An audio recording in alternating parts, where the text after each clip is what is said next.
Edward Lorenz étudiait la météo en 1963. Il a programmé un modèle simple, 3 équations, 3 variables, rien de plus. Et dans ces 3 lignes de mathématiques, il a découvert une forme qui a changé la science. L'attracteur étrange.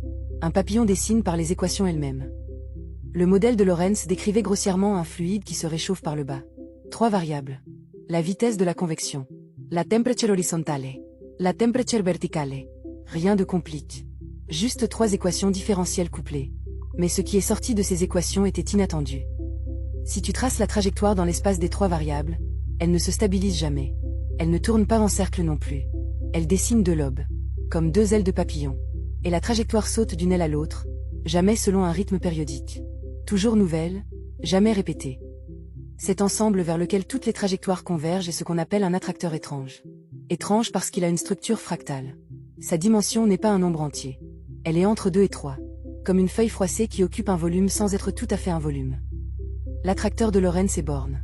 La trajectoire reste piégée dedans. Mais à l'intérieur, elle est imprévisible.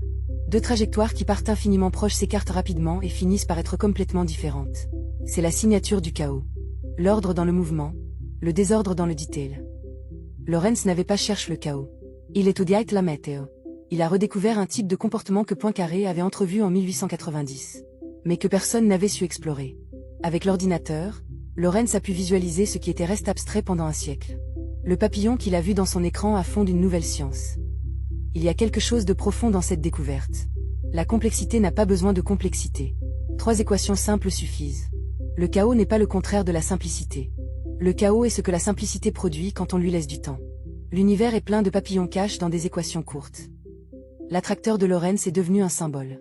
Le symbole d'une science qui accepte l'imprévisibilité sans renoncer à l'équation. Le symbole d'un déterminisme qui ne donne plus de prédictions longues. Le symbole d'un univers qui obéit aux lois sans qu'on puisse savoir où il va. Le papillon bat des ailes pour toujours.